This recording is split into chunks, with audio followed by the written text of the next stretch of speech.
ముందుగా క్యూనిజ్ యజమాన్యానికి వారు చేస్తున్నటువంటి సోషల్ సర్వీస్ తెలంగాణ రాష్ట్ర ప్రభుత్వ జాగృతిలో ఒక భాగంగా నేను భావిస్తున్నాను. ముందుగా నా పేరు బి రాజయ్య నాయక్, సీనియర్, 2.5 నెలలు రిటైర్మెంట్కు దగ్గరలో ఉన్నాను. 33 సంవత్సరాలు సర్వీస్ చేసుకున్నాను. ఎస్సీ ఎస్టీ వెల్ఫేర్ అసోసియేషన్ పూర్తి స్థాయిలో వివిధ కోణాల్లో ప్రాతినిధ్యం వహించినటువంటి సీనియర్ మోస్ట్. ముందుగా నేను ఒక విషయాన్ని తెలియజేస్తున్న ఈరోజు ఆర్టీసీలో సమ్మె. అసలు సమ్మె ఏంటిది మనకు కావాలి. ఆర్టీసీ ఎటువైపు పోతుంది, ఆర్టీసీకి ఉన్నటువంటి హిస్టరీ, ఆర్టీసీ అనే ఆ రోజుల్లో ఒక సామాజిక పరిస్థితులు అనుకూలంగా తెచ్చినటువంటి రాజరిక వ్యవస్థ 1950లో ఏపీఎస్ఆర్టీసీగా పేరు తెచ్చి ఆర్టికల్ 3 ద్వారా ముందుకు వచ్చినటువంటి ఒక ఆర్టీసీ అప్పటి నుంచి ట్రేడ్ యూనియన్ ఫాల్స్ అనేది ఆర్టీసీలో కొనసాగుతున్నదనే విషయం అందరికీ తెలిసినటువంటి విషయం సీనియర్లకు. నేను ఈరోజు ప్రభుత్వానికి మా తాడిత పీడిత ఉద్యోగుల తరపున ఒక విజ్ఞప్తి చేస్తున్నాం. ఆర్టీసీలో సమ్మె జరిగితే బాధ్యత పూర్తి స్థాయిలో ప్రభుత్వానిదే, ఉద్యోగిది మాత్రం ముమ్మాటికి కాదు. ఇప్పటికీ సర్కులర్ రూపంలో,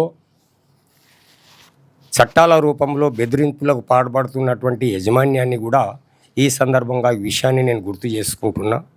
అవుట్సోర్సింగ్, క్యాజువల్ రిక్రూట్మెంట్ను తక్షణమే మీరు ఉద్యోగం నుంచి తొలగించాలని ఒక జియో ఇవ్వటం కూడా ఇది కాన్స్టిట్యూషన్ రైట్కు వ్యతిరేకంగా అనేది కూడా మేము భావించాం. మీరు ఆర్టీసీ వెంటిలేటర్పై ఉన్నప్పుడు మీరు తీసుకున్న నిర్ణయం ఎంత మంచిదైనప్పటికీ మీ మార్గదర్శకాలను యాజమాన్యం ప్రభుత్వం ఇచ్చినటువంటి చట్టాలను గౌరవిస్తూ బస్సుల సంఖ్య తగ్గిన, ఆర్టీసీ పూర్తి స్థాయిలో మ్యాన్ పవర్ తగ్గిన మేము వర్క్ చేస్తున్నాం. ఈరోజు 60 నుంచి 70 మంది మా బస్సులలో ఎక్కి నానా అవస్థలు పడుతున్నటువంటి మా మహిళా కండక్టర్లు, ఓవర్లోడ్ ప్రాబ్లమ్స్ తోటి వచ్చినటువంటి మా డ్రైవర్లు, సాలని మెయింటెనెన్స్లో మీరు ఇస్తున్నటువంటి స్పేర్ పార్ట్స్లో మా మెకానికులు ఎంతోమంది చాలా అవమానంతో ఉండి నడిపిస్తున్నాం.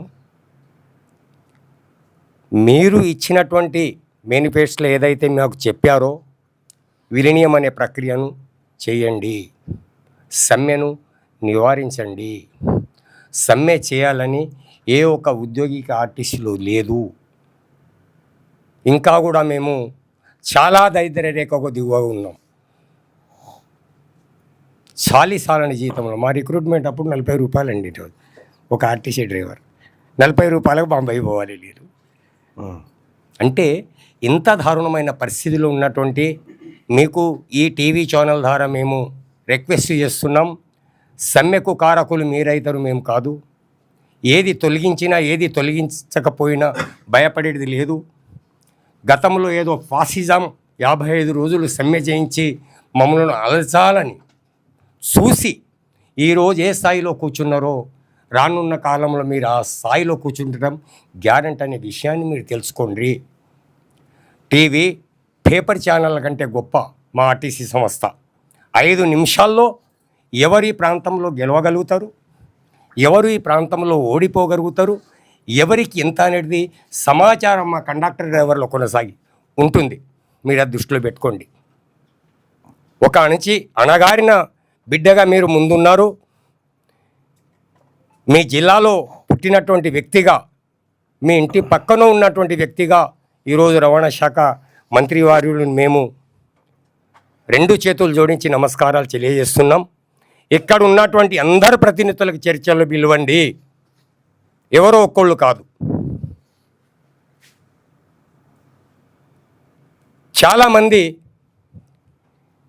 ప్రతినిధులుగా వస్తారు, కొందరు కొన్ని రకాల ప్రాబ్లమ్స్తో కూడుకున్న వాళ్ళు. ఇప్పుడు ఈ సందర్భంగా నేను పేరు చెప్పడం కాదు, ఇక్కడ ఉన్నటువంటి ప్రతినిధులను పిలిపండి. తాడిత పీడిత ప్రజలకు ఆత్మస్థైర్యాన్ని పెంపొందించడానికి ఎవరైతే కృషి చేస్తున్నారో ఆర్టీసీలో ఆ సామాజిక వర్గాలను పిలిచి అడగండి, మాట్లాడండి. మాకున్నటువంటి చెప్తాం. టెక్నికల్ ప్రాబ్లమ్స్ ఏముంటే బహిరంగంగా చెప్పండి. మాకున్నటువంటి హక్కులు ఏవైతే ఉన్నాయో అవి ఇవ్వండి. PRC due, DL due, 17 areas లేదు. రిటైర్డ్ అయ్యే సోదరుడు రోడ్డు మీద ఇప్పటికీ 1/4 కిలో బియ్యం కొనుక్కుంటాడా 32 సంవత్సరాలు చేసి ఆర్టీసీలో? ఇదేనా ఇది వ్యవస్థనేనా? కాబట్టి మీరు తలుపు తీసి ఉన్నారని చెప్తారు. మరి ఈరోజు ఒక సామాజిక కర్త, రాష్ట్ర ప్రజలకు జాగృతి చేసినటువంటి ఒక మానుభావుడు, నిస్వార్థపరుడు, సామాజిక వ్యక్తి, భారత రాజ్యాంగం ఇచ్చినటువంటి కాన్స్టిట్యూషన్ రైట్కి ఇలా కౌన్సిలింగ్ మెంబర్గా ఉన్నారు. వారి నాయకత్వంలో మేము వస్తాం. చర్చించండి. మేము దయచేసి మీకు కోరుతున్నాం. మీరు అణగారిన బిడ్డ, మా ఓట్లు మీకు పడ్డాయి. చాలా కష్టంతో ముందుకు వచ్చారు. విద్యార్థి దశ నుంచి ఆలోచించన్నా, పున్నమన్నా, మమ్మల్ని కాపాడు, నీవు కాపాడుకో, సమ్మె నివారించేసేయి, మా ఉన్నటువంటి సమస్యలను సాల్వ్ చేయి, మాకు ఇంకా మీ నుంచి ఆశించేది ఏం లేదు. మీకు ఇప్పటికీ మేము అంటున్నాం, మా గొంతెమ్మ కోరికలు కాదు, మీరు చెప్పే విధంగానే మీకు ప్రశ్నిస్తున్నాం. ముఖ్యమంత్రితో మాట్లాడండి. యజమాన్యం దగ్గర నుంచి బంతి వెళ్ళిపోయింది గవర్నమెంట్ దగ్గర. ఆలోచించండి. మీరు ఎక్కడికి రమ్మంటే మేము అక్కడికి వస్తాం. సెక్రటరీకి రమ్మంటారా, ఇంటికి రమ్మంటారా, మాట్లాడదామంటారా? న్యాయబద్ధంగా ఉన్నాయా, చట్ట పరిధిలో ఉన్నాయా, రూల్ అండ్ రెగ్యులేషన్కు వైలేట్ చేస్తుందా మేము అడిగే హక్కులను? డిస్కషన్ చేస్తాం. దయచేసి సమ్మె అనే పదానికి తేకండి. ఇంకా ఆర్టీసీలను పీకల లోతులో మీరు దించకండి అని రాష్ట్ర ప్రభుత్వానికి విజ్ఞప్తి చేస్తూ, న్యాయబద్ధం ఉన్నటువంటి సమస్యలను పరిష్కరించడానికి కూడా ఈరోజు రాష్ట్ర ప్రభుత్వం, రాష్ట్ర మినిస్టర్ వారి ముందు వచ్చి ఒక సామాజిక వ్యక్తి ద్వారా ఎప్పుడైనా కానీ ఒక సమస్యను పరిష్కరించాలంటే ఒక మీడియేటర్ వ్యవస్థ ఉంటుంది. తప్పేం లేదు. కౌన్సిలింగ్ మెంబర్స్, గ్రాడ్యుయేషన్స్, సమాజం గురించి తెలిసినటువంటి వారు, వారి నాయకత్వాలను పిలిపించండి. మాట్లాడడానికి మేము సిద్ధంగా ఉన్నాం. సమ్మె చేయడానికి మేము సిద్ధంగా లేం.